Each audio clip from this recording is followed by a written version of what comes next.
Saya Paulina Titin, Unit Kerja SMA Negeri 2 Sekayam, Kecamatan Sekayam, Kabupaten Sanggau, Provinsi Kalimantan Barat. Mahasiswa STP Santo Fransiskus Asisi Semarang, BITS 2, akan melaksanakan PPL dengan tema Mengembangkan Budaya Kasih, fase F kelas 11 pada hari Jumat 27 Oktober 2023.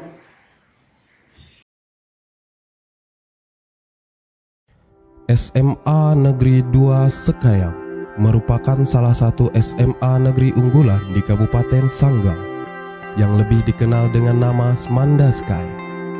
Sekolah ini berdiri pada tahun 2005 dengan luas lahan 30.300 meter persegi, terletak di Jalan Raya Lintas Sekayam, kilometer 7, Desa Kenaman, Kecamatan Sekayam, Kabupaten Sanggau, Provinsi Kalimantan Barat.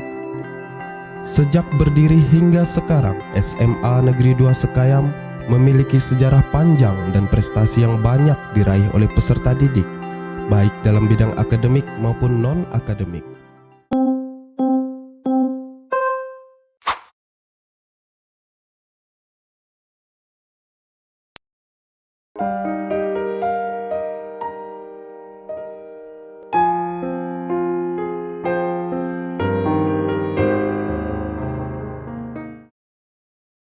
Selamat pagi semuanya. Pagi Ibu. Apa kabar? Baik. Sudah sarapan? Sudah. Terima kasih. Masih semangat untuk belajar? Masih. Betul.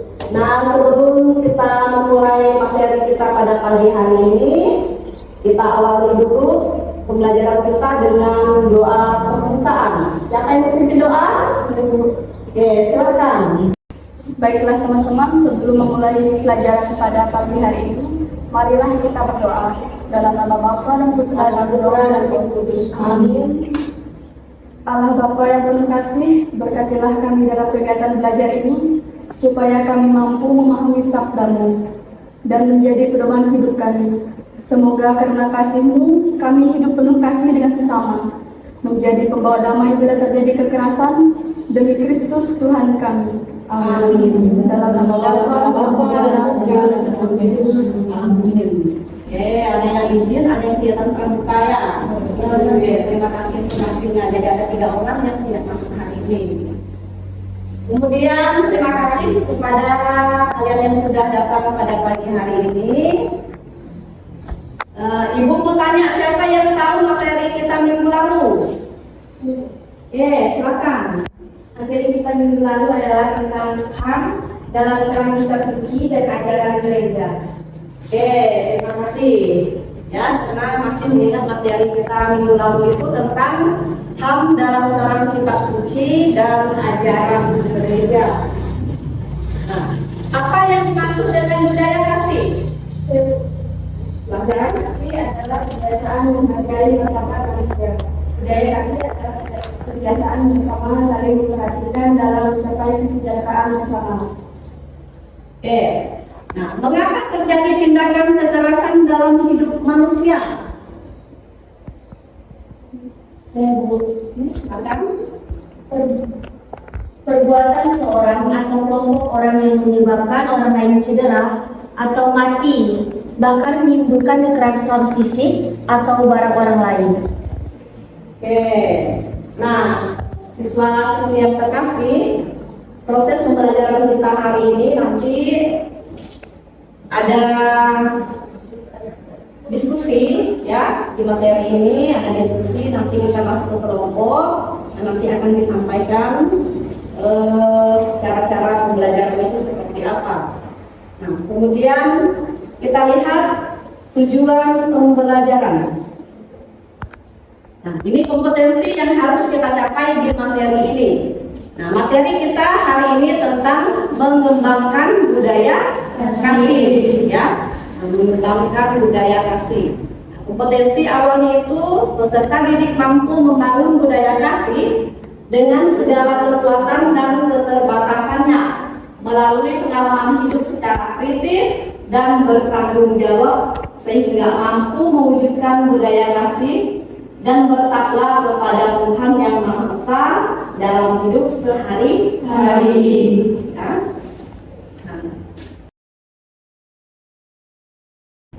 Pelajar yang bernalar kritis mampu secara objektif memproses informasi baik kualitatif maupun kuantitatif, membangun keterkaitan antara berbagai informasi, menganalisis informasi, mengevaluasi dan menyimpulkannya.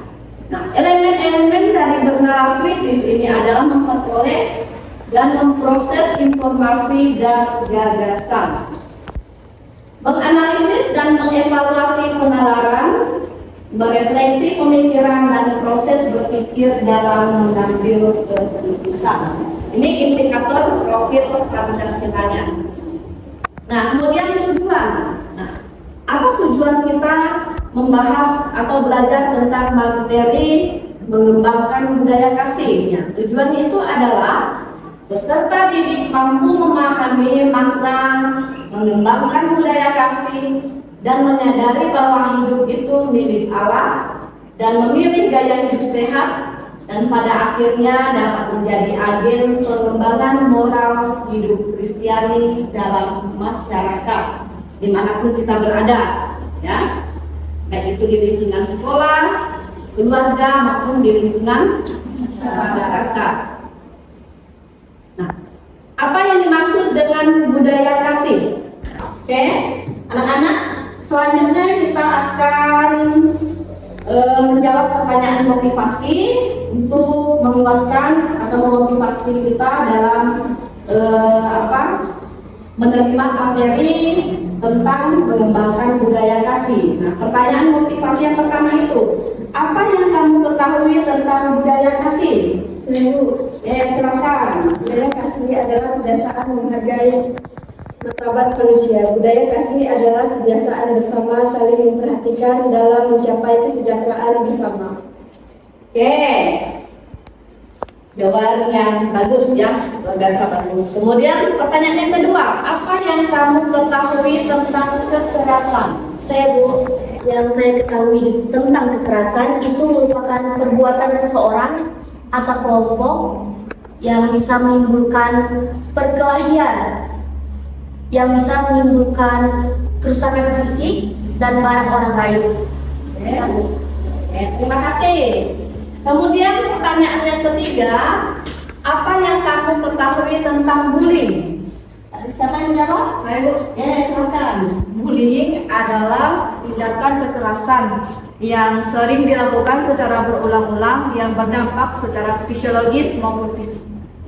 Oke, jawaban dari kalian semua itu jawaban yang luar biasa. Tepuk tangan dulu untuk kita semua.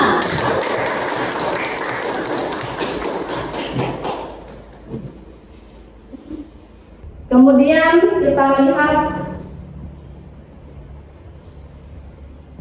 tujuan dari pembelajaran kita pada hari ini. Yang pertama itu, peserta didik mampu memahami makna mengembangkan budaya kasih dan menyadari bahwa hidup itu milik Allah dan memilih gaya hidup sehat dan pada akhirnya dapat menjadi agen pengembangan moral hidup Kristiani dalam masyarakat. Nah, itu tujuan kita mempelajari materi tentang mengembangkan budaya kasih, ya.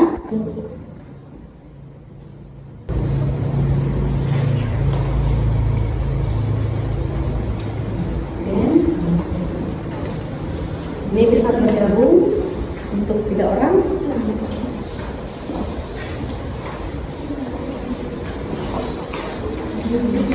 Yuli bisa ke sini?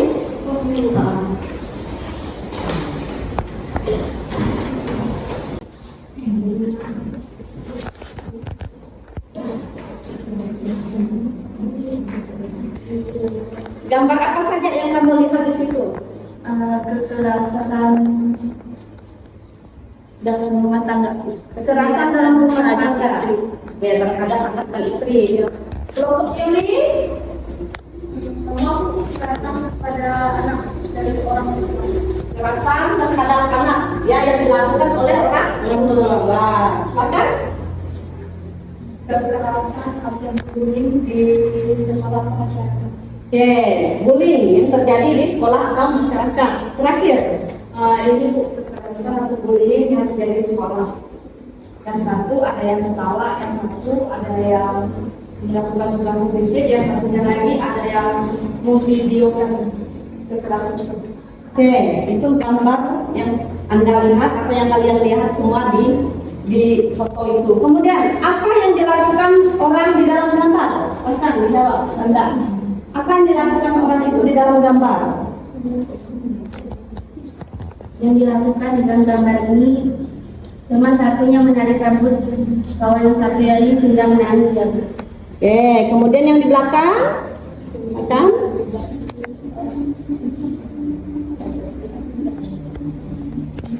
apa yang dilakukan orang di dalam gambar? Seperti mengintimidasi seseorang. Mengintimidasi seseorang. Kelompok berikutnya, orang tua memarah anaknya. Oke, lanjut kelompok sini, Elsa. Di gambar ini terdapat suami sedang memukul istrinya. Oke, suami sedang memukul istri. Lanjut. Di gambar ini terdapat dua pemuda yang sedang melakukan kekerasan fisik terhadap temannya. Oke. Nah, Yang di gambar ini Bu, ini di tempat umum Bu. di tempat umum. Lanjut. Ini di rumah. Di rumah. Kelompok ini di mana kejadiannya kira-kira terjadi? Di rumah dalam keluarga. Di rumah, ya. Lanjut. Oke. Lingkungan sekolah Bu. Di lingkungan sekolah. Ya. Terima kasih. Tepuk tangan lagi untuk kita semua.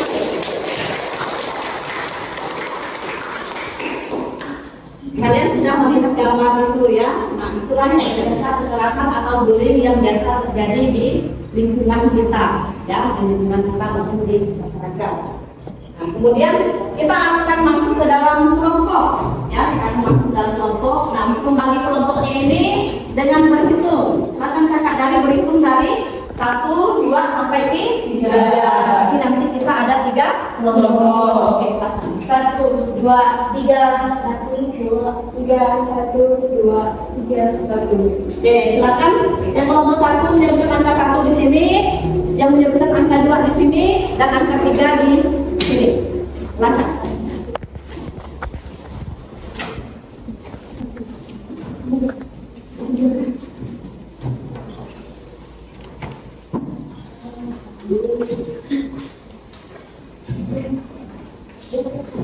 Bisa menghadap di bagian ini karena yang sini 2, enggak harus menghadap sini semuanya kita kelompokkan biasa sampai hadapan. Nanti itu yang misalnya ya. Oke, kita semua sudah masuk ke dalam kelompok. Nah, ke dalam kelompok kemudian ibu akan membagikan LKPD untuk kita berdiskusi bersama.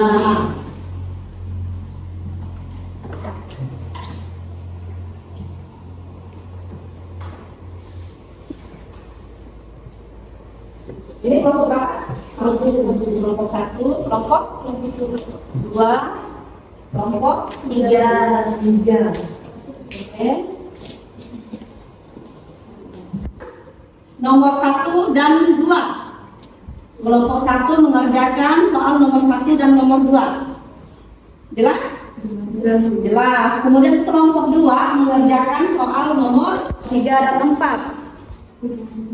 Kelompok 3 mengerjakan soal nomor 3 dan nomor 5 dan nomor 6. Nomor 5 dan nomor 6.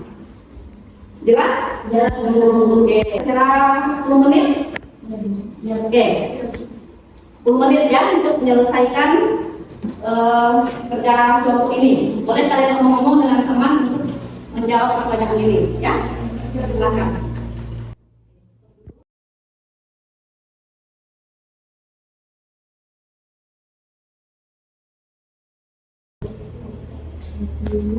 penindasan berulang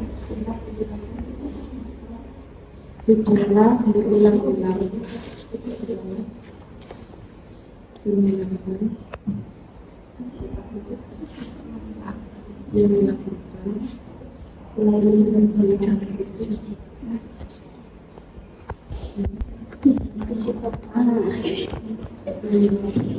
koma, stres, dan pengeluaran klinis.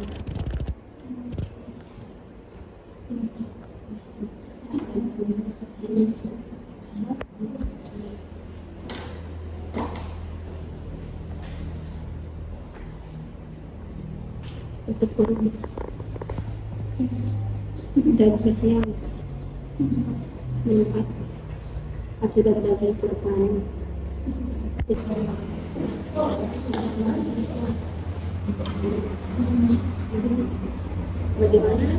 bagaimana ajaran Yesus terangkas kepada Kristus dalam mengampuni dalam Injil Matius bab 26 ayat 47 sampai 56. Yesus mengajak kita untuk melakukan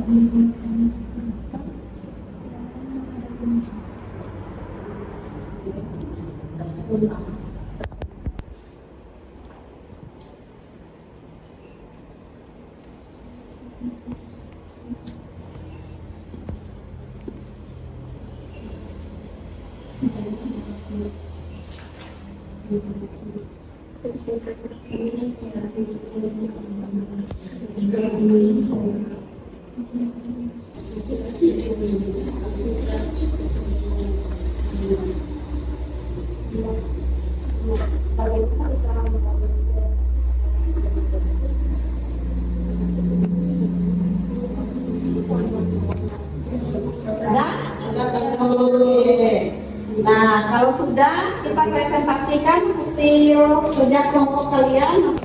Kita mulai dari kelompok berapa? Kelompok 1, silakan.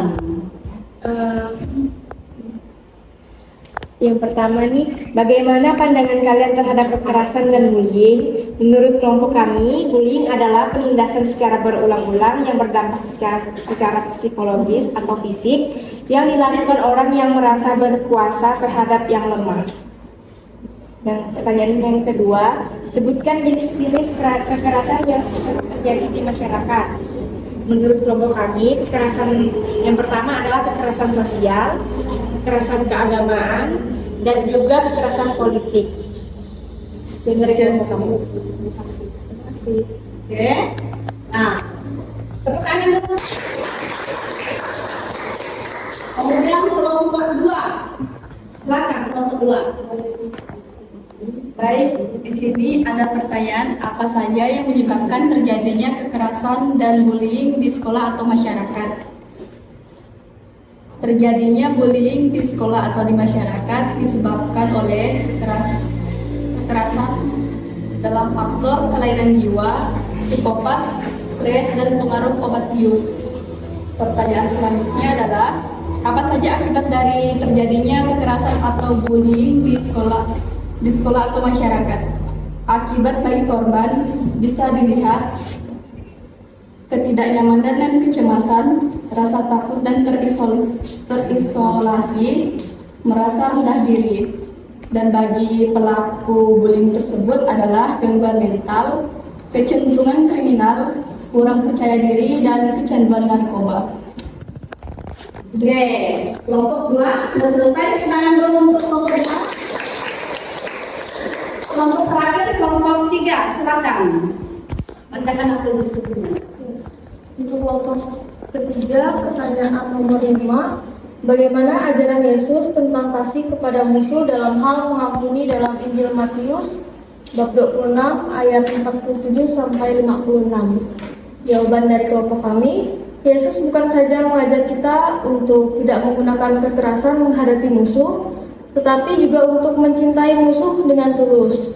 Kemudian Yesus juga mengajak kita untuk mengembangkan budaya kasih dengan mencintai sesama, bahkan sekalipun itu musuh kita. Kemudian yang berikutnya, yang nomor 6. Bagaimana usaha membangun budaya kasih setelah terjadi konflik? Yang pertama yaitu mengakui kesalahan dan meminta maaf serta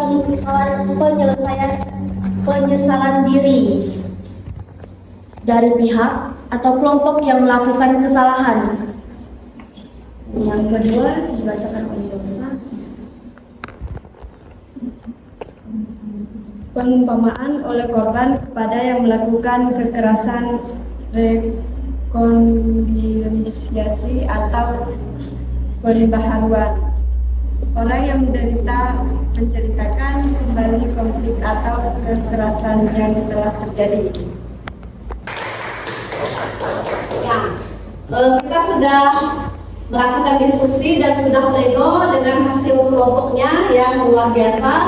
Kemudian Ibu minta satu orang untuk membuat kesimpulan dari materi ini. Ada nggak yang bisa? Atau kelompok 1 silakan simpulkan, kelompok 2 simpulkan, dan kelompok 3 silakan disimpulkan. Nah, kita akan membuatkan kesimpulan untuk materi kita ini. Silakan untuk kelompok 1. Kesimpulan dari materi kami, bullying adalah penindasan yang dilakukan secara berulang-ulang yang sangat berdampak bagi fisiologis maupun fisik seseorang. Ya, dari kami terima kasih. Oke, kelompok 2.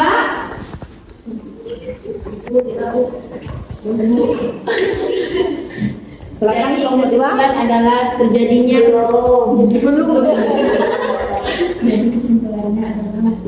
kesimpulannya adalah terjadinya kekerasan di sekolah atau masyarakat biasanya dilakukan oleh seseorang yang mengalami kelainan jiwa. Oke, silakan kelompok 3 simpulkan. Kesimpulan yang kami dapat yaitu bahwa Yesus mengajar kita untuk tidak menggunakan kekerasan tetapi mencintai musuh dengan tulus. Kemudian cara kita membangun budayanya, jika kita melakukan kesalahan, kita mengakui dan meminta maaf. Oke, jawabannya luar biasa.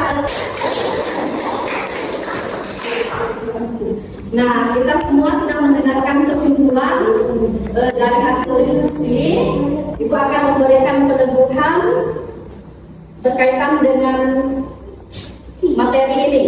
Boleh lihat ke depan semua, ya. Nah, kita lihat di sini. Bullying adalah penindasan yang dilakukan secara berulang-ulang yang berdampak secara psikologis, ini jiwa ya, ataupun fisik. Fisik itu badan kita, dilakukan oleh orang yang lebih berkuasa kepada orang yang lebih lemah. Ya. Pengalaman yang terjadi ketika seseorang merasa teraniaya oleh tindakan orang lain, nah, itu bullying.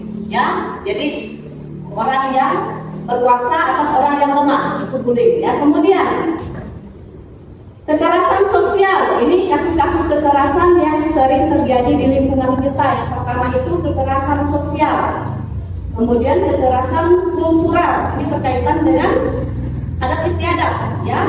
Kemudian kekerasan etnis, ini suku, ya, berkaitan dengan suku. Kekerasan keagamaan, itu antar agama. Kekerasan generasi, kemudian kekerasan politik, ini seperti di tahun-tahun politik ini, yang ini sering terjadi kekerasan. Nah, kemudian sebab akibat kekerasan, sebab akibat terjadinya kekerasan itu ada beberapa faktor. Itu mungkin orang itu kelainan kejiwaan, ya, ada gangguan psikologis, ya, stres. Kemudian pengaruh dari obat bius yang biasa digunakannya. Kemudian sosialnya itu mungkin bisa terjadi dalam rumah tangga. Kemudian budaya dan media massa. Semua itu disebabkan oleh kemiskinan. Kemudian kesewenangan. Lalu akibat dari bullying ini mengalami trauma selama-lamanya. Jika dia sudah tidak mampu menahan bullying ini, bisa saja dia bunuh diri. Nah, itu akibat yang fatal dari bullying. Ya? Kemudian, contoh sikap kasih. Yang Yang pertama itu menjenguk saudara yang sedang sakit atau teman-teman kalian yang sedang sakit, ya. Kemudian menghibur teman yang sedang bersedih. Jangan mengelok dia sedih, dia sakit tanpa kalian elok, nggak boleh, ya. Malah kalau bisa kalian hibur, ya. Kemudian membantu ibu melakukan pekerjaan rumah. Ini kita di sini kan perempuan ini banyak perempuan ini bisa membantu orang tua di rumah, tidak piring, menyapu dan sebagainya. Kemudian membiasakan memberi pelukan hangat kepada keluarga. Jangan hanya kepada tapi kepada adik-adik, ya, juga bisa kepada keluarga. Kemudian contoh sikap kasih yang ketiga, mendengarkan dengan penuh perhatian, memberikan kejutan keistimewa. Itu hanya memberikan permen tentang kasih, ya. Itu ada dalam kitab suci Matius 26 ayat 37 sampai 56. Banyak sekali yang dikatakan Yesus tentang kasih di sini. Yang pertama, Yesus itu mengubah hukum balas dendam dengan kasih. Nah, dengan kasih kita dapat berbuat baik dengan siapapun, termasuk orang yang memusuhi kita, ya. Antara lain karena keimanan kita pada Yesus Kristus, Tuhan dan Juru Selamat. Itu kasih menurut Matius bab 26 ayat 47 sampai 56. Usaha yang dapat kita lakukan untuk mengembangkan budaya kasih itu yang pertama, membangun budaya kasih berarti melawan budaya kejahatan dan kekerasan. Ya, dengan adanya kasih ini, kekerasan itu bisa dilawan. Kemudian karena kasih Tuhan memberikan kasih kepada manusia secara hakiki. Ya, Tuhan itu mengasihi kita itu tidak ada imbalannya. Ya, pihak Tuhan tidak meminta imbalan. Kemudian kasih diberikan tanpa membedakan manusia, status dan jabatan. Karena di mata Tuhan itu ada kerjasama dan rasa senasib. Jadi kita merasakan nasib mereka yang mengalami kekerasan. Tuh, ya. Kemudian usaha-usaha membangun budaya kasih setelah terjadi konflik. Yang pertama, orang yang mengalami bisa menceritakan kembali apa yang terjadi. Kemudian orang yang menyebabkan kekerasan ini bisa mengakui kesalahannya, ya. Kemudian adanya pengampunan atau orang itu memaafkan, ya. Yang terakhir itu adalah rekonsiliasi atau pembaharuan. Jadi semuanya merupakan kejadian itu kemudian kita. Nah, sebagai refleksi, apakah ada kesulitan dalam belajar materi ini? Tidak ada. Oke, tidak ada. Bagaimana perasaan kalian setelah pembelajaran hari ini? Senang. Lagi? Bisa berbagi pendapat. Bisa berbagi pendapat lewat apa? Diskusi. Kemudian bisa mengetahui tentang apa? Bullying dan kekerasan. Nah, ada kesulitan yang kalian hadapi? Tidak ada. Apa saran kalian untuk perbaikan pembelajaran yang akan datang? Stop bullying. Apalagi? Cintailah musuhmu. Cintailah musuhmu. Luar biasa. Oke, setelah kita melihat peneguhan yang ini kan tadi di slide ini, sekarang kita Ibu menyampaikan materi yang akan datang. Kita akan belajar tentang hidup itu milik Allah. Nah, hidup itu milik Allah itu kita khusus untuk melihat materi tentang aborsi, untuk materi minggu depan, ya. Kita pada pagi hari ini kita akan tutup dengan doa yang akan disajikan dewa lagi. Marilah kita berdoa dalam nama Bapa dan Putra dan Roh Kudus. Amin.